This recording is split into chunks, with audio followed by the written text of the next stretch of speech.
Hello again, everyone. Today we're here with day 6 of the Diamine 2022 Inkvent Swatching. And the ink today is called Ghost, and it is a standard ink. So I'll go ahead and get to my page here, but I also wanted to say thank you to everyone who made such lovely comments on yesterday's video for Inkvent.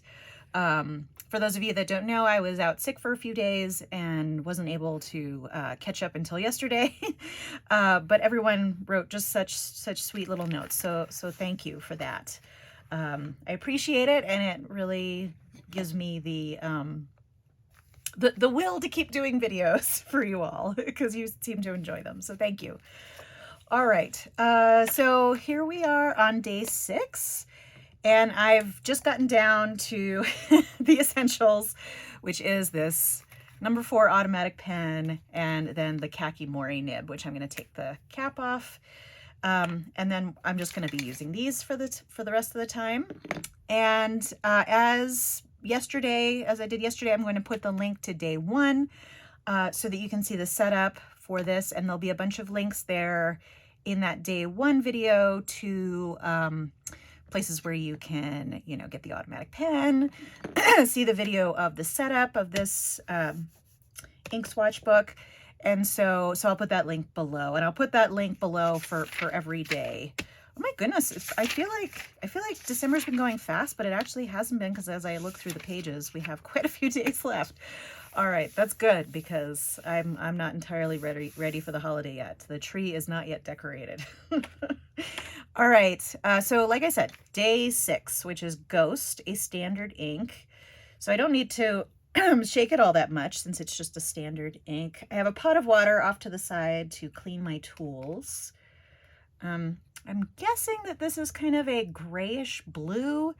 I've been staying away from Instagram this morning so that I don't see other people swatching it. So this will be a surprise to me. Oh, this is actually really nice. I do like this kind of light grayish blue ink. So yes, my prediction was correct. I love these kinds of inks as long as they're dark enough to write with. So let's see what the writing is. I'm just rinsing off that tool because you don't want to leave ink in there to get all crusty.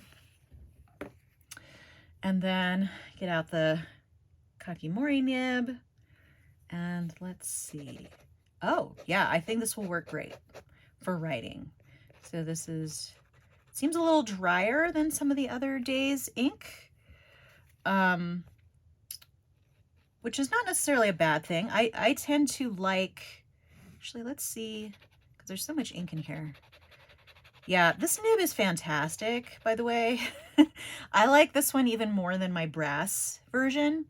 The brass version, I feel like, because it is a softer nib, I feel like you can't get the nice, crisp, fine lines that you can get with this one, which I think is more versatile for drawing and, doing sketches for underwater color and that kind of thing. But, ooh, and this is actually developing some really nice shading as it's drying. My environment is so dry, especially at this time of year, that these dry pretty fast. It's been like crazy dry here in Colorado. I don't know what's going on. But yeah, I wake up in the morning and I feel like a prune because I'm like so dried out. All right. Yeah, this is lovely. I know some people might not be excited about a gray ink, but I really love gray inks. And there's so many different versions of gray that you can do. It doesn't seem like there's a lot of variation in the writing, and like I said, just the way it's flowed off of the nib, this feels a little drier than some of the prior days, especially the Diamine Spruce, which is apparently a gusher. I've had several comments on yesterday's video about different pens that people have been putting this in, and some people have experienced feathering and some people have not. As you can see, so this is like the original Tomoe River paper, because this notebook is older. It's the original thicker Tomoe River paper, but I'm not getting any feathering. It just is super wet and the line is broader. So I think it really depends on what paper you're going to be using with that as to whether it'll feather or not. But based on what people have been saying, it sounds like a skinnier nib is better, like a fine nib as opposed to a medium or a broad, or maybe even extra fine. I don't know. I haven't put any of these in pens yet. I'm trying to not load too many of my pens because I encountered a problem with just having so many gunky pens to clean. And now that I've finally cleaned all of them, I kind of want to start fresh and not just automatically load a bunch of pens. So probably what I'll do is go to these next when I want to fill a pen with ink. And this actually might dictate which pens I put into rotation based on what will match this. And actually this morning someone said that the red M600 Pelican would look really pretty with this spiced apple. I do think that it would be a good match. I don't have it handy. Maybe if I remember tomorrow, I'll try and get that out before I film. I just really don't have a lot of time today.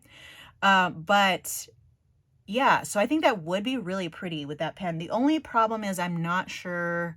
I haven't put sparkle or shimmer ink in any of my, what I call higher end Pelican pens.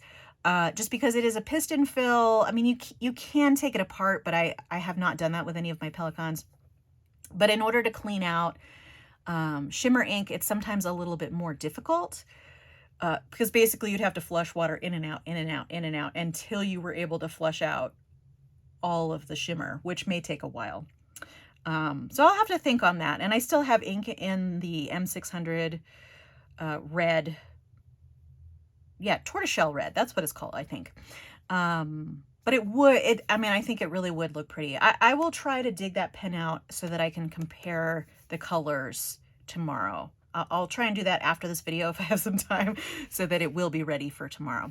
All right, but today's ink is Diamine Ghost, and I think it's a really, really pretty gray. I'm assuming Ghost is kind of like, you know, A Christmas Carol, Ghost of Christmas Past kind of a thing, Ghost of Christmas whatever, future, present. I'm assuming that's kind of where they're going with the name, and I think this is a really pretty one. You can see this is completely dry now. It didn't take long at all. There's a little bit of a purplish tinge. It's like sort of blue and purple, but there's some nice shading. But again, the writing, you're not going to get a whole lot of that variation. It's more if it's in a thicker application. And I actually really like, because this is a little bit different than this swatch, so maybe I'll keep doing this for the rest of the days, because besides this would just be stuff I would rinse off in the water. So let's go ahead and go with that. All right, well, that's all I had for you today. Feel free to subscribe to keep track of future videos on my channel. If you enjoyed this video, give it a like. I hope to see you next time, which at this point is hopefully tomorrow. But in the meantime, have a great day. Thanks so much, everyone. Bye.